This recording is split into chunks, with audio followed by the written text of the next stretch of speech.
Imagine a house of a Sunday afternoon. The smell of cooking launching, the sound of the children playing, parents talking over the coffee, and in the center of it all, the grandparents. For many of us, that is just a scene from a movie. It is our reality. Today, we are going to explore a deeply personal and complex topic. It is a fair for grandparents to live in this family. To answer this, we first have to look at where we come from it. In my culture, having my grandparents live in the same house is incredibly common. In the fact, it is often the expectation. We don't view the family unit as just parents and children. We view as ongoing lineage. A multi-generational home is traditionally seen as blessing, a symbol of family unit, and a profound sign of respect. And those who raise us, we have to look the positive side. The advantage of having the grandparents at home are immensely and undeniable. First, there is a transfer of history and identity. Grandparents are living in the libraries of our families. They pass down the stories and traditional recipes, the language and cultural values they might otherwise be lost. Second, there is emotional stability and they provide. For a child, having an extra set of loving adults in my house create a deep sense of security. And, and let's be entirely practical. There is a tremendous logical advantage. In my work, we both parents often work for the time, and having grandparents in the house means an extra set of hands. It means someone where when the kids get home from the school and someone is there to help with a dinner and someone is there to share the emotional weight of running of a household. But we have to be honest, it is not always perfect. Bringing three generations under on the roof creates a pressure cooker of different areas, habits, and beliefs. So, what happens when three generations are together? The most simple conflicts usually resolve around parenting styles. Imagine a toddler through the tantrum. The modern parent might want to use the time out to talk through the children's feelings, but the grandparents, raised in different area, might disagree in theory, perhaps offering the children a sweet quiet them down or conversely demanding stricter discipline. They undermine the parent's authority and create immense tension. Beyond parenting, there are three daily friction points. Different steps of schedules, the volume of television, dietary preference, and the simple lack of physical space. And this is led us a critical question for actuality. This is who make the most important decisions in the house. This is a delicate balance. Out of absolute respect, uh, grandparents should always be consulted or their wisdom considered.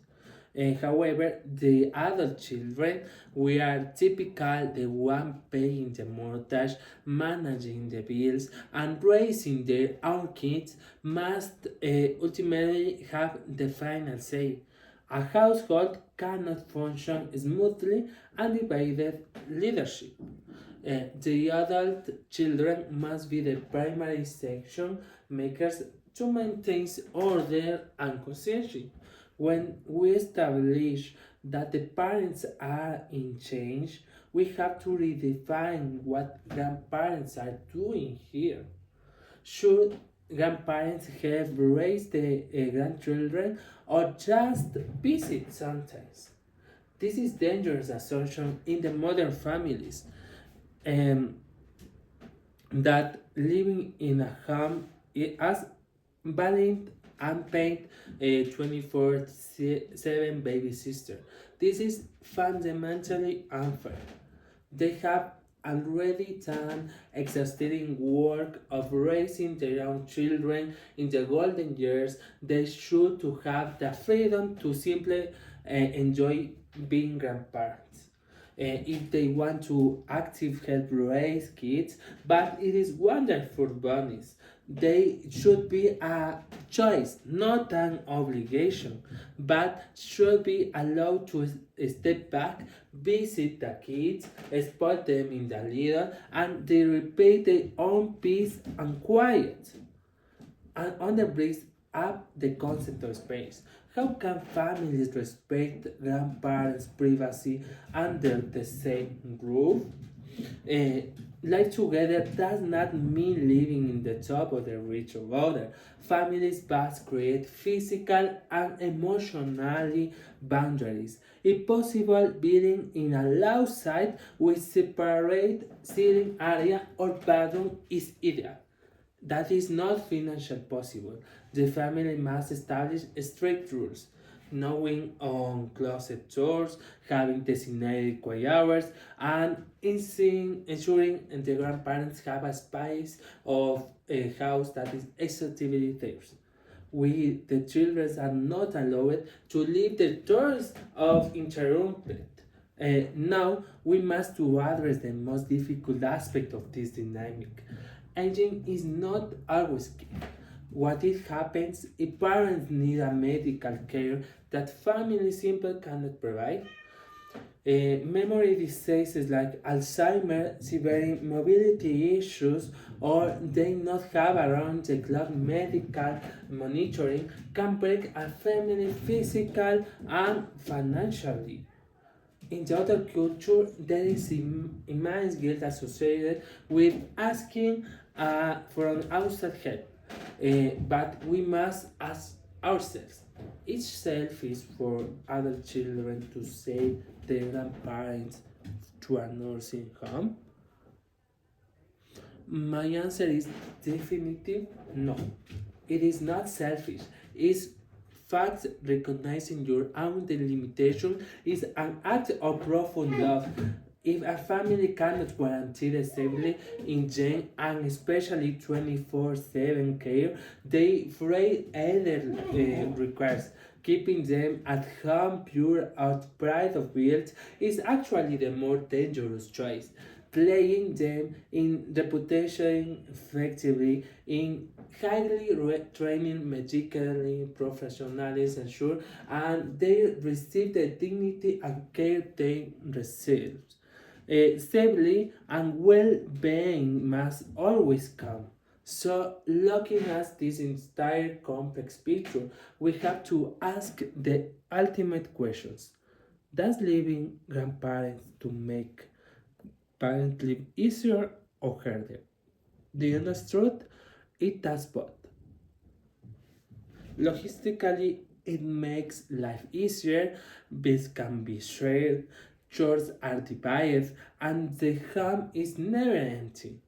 But emotionally, it makes life much harder. You are constantly acting as a mediator. You are caught in the middle on the sandwich generation, trying to be a good respectful child from your parents while simultaneously being a strong, authoritative, and parent of your own children.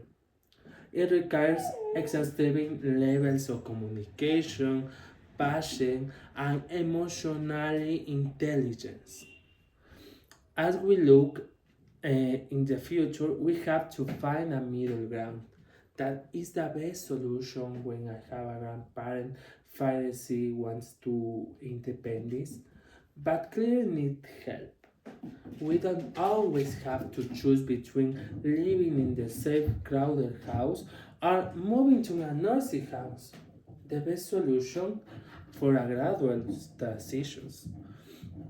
Families can look into assistive living communities where the grandparents has their own private apartment with a complete independence, but medical staff and community activities are just time default.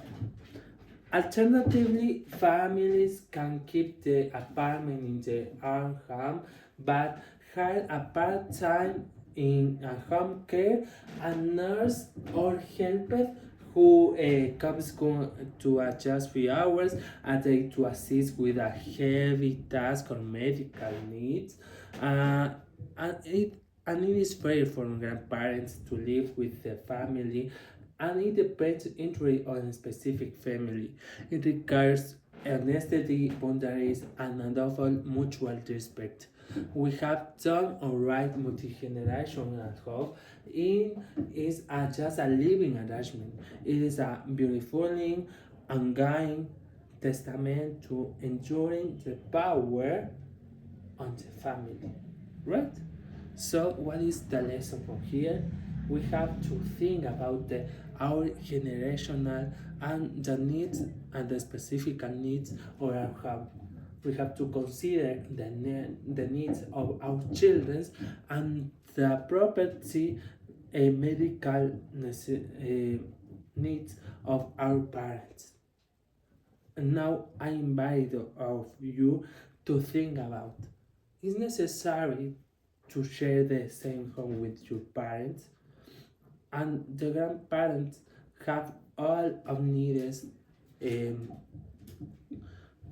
totally uh, depending on ours, or in the other hand we can give our parents a better life with a medical attention and a good strangers. We have to share the authority, the powerful, instead of parents here. This important question to we can resolve, and I think that you can share me this in comments. Thank you. That's all for today. Thank you for listening me, and greetings.